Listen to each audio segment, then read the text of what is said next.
le couple se sépare après 27 ans de mariage et 20 ans de travail commun au sein de leur fondation, l'une des plus puissantes au monde, pour laquelle ils vont continuer à collaborer. Après mûre réflexion et beaucoup de travail sur notre relation, nous avons pris la décision de mettre fin à notre mariage. C'est par cette phrase simple, annonçant leur divorce, que commence le communiqué commun de Bill et Melinda Gates, publié sur leurs comptes Twitter respectifs, lundi 3 mai. Le milliardaire cofondateur de Microsoft et sa femme, qui réside dans l'État de Washington, vont divorcer après 27 ans de mariage et 20 ans de travail commun au sein de leur fondation. Les Gates, qui ont 3 enfants, ont annoncé qu'ils continueraient à travailler ensemble au sein de leur fondation, la Bill and Melinda Gates Foundation, qui lutte contre la pauvreté et les maladies, mais qu'ils ne pensaient plus pouvoir évoluer ensemble en tant que couple. Quatrième homme le plus riche au monde. Bill Gates, cofondateur de Microsoft aujourd'hui âgé de 65 ans, et sa femme, 56 ans, une ex-directrice du géant informatique, n'ont rien dit dans l'immédiat des raisons qui les poussaient à se séparer. Ils ont prié le public de donner à leur famille l'espace et l'intimité nécessaires pour pouvoir commencer à nous adapter à cette nouvelle vie.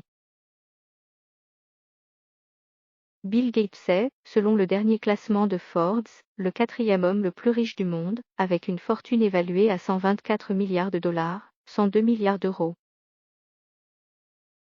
Il se place derrière 2 autres Américains, Jeff Bezos et Elon Musk, et le Français Bernard Arnault, et devant le fondateur de Facebook, Mark Zuckerberg. S'il a fait fortune grâce à Microsoft, il a démissionné du poste de président en 2014 et se consacre aujourd'hui essentiellement à la philanthropie. Sollicité par de nombreux dirigeants, il a fait de multiples interventions depuis le début de la pandémie, contre laquelle sa fondation a dépensé plus d'1 milliard de dollars, selon le New York Times. Cette visibilité sur une maladie qui a alimenté les tensions politiques a fait de lui une cible fréquente des théories complotistes sur les réseaux sociaux. La fondation qu'il a créée avec sa femme est considérée comme la plus grande fondation privée au monde.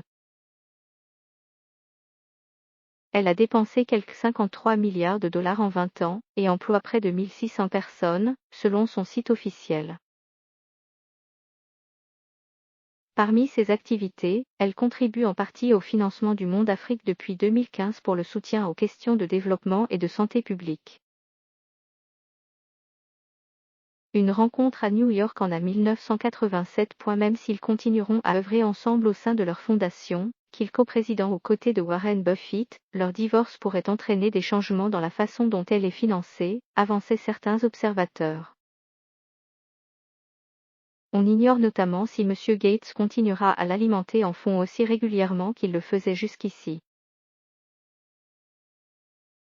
Bill et Melinda Gates s'étaient rencontrés lors d'un dîner à New York peu après l'entrée de Melinda à Microsoft en 1987. Dans un documentaire sorti sur Netflix en 2019, Inside Bill's Brain, dans le cerveau de Bill, le cofondateur de Microsoft avait expliqué qu'après être sortis ensemble pendant un an, ils s'étaient retrouvés face à l'obligation de faire un choix, soit rompre soit se marier. Bill avait fait une liste sur un tableau blanc, des pour et des contre du mariage, avait raconté Melinda en riant. Le divorce des Gates intervient après le divorce d'un autre couple multimilliardaire, celui de Jeff Bezos avec sa femme Mackenzie Scott en 2019. La séparation de ces derniers avait cependant été annoncée après la publication d'informations sur une liaison extra-conjugale du fondateur d'Amazon. Mackenzie Scott est depuis devenue la 22e personne la plus riche de la planète et une influente philanthrope, avec quelques 6 milliards de dons rien qu'en 2020. Elle a annoncé le mois dernier son remariage. Dans le cas des Gates, aucune nouvelle récente n'avait laissé présager une séparation, même si Melinda Gates avait évoqué des tensions dans le mariage, notamment dans son livre The Moment of Lift, sorti en 2019.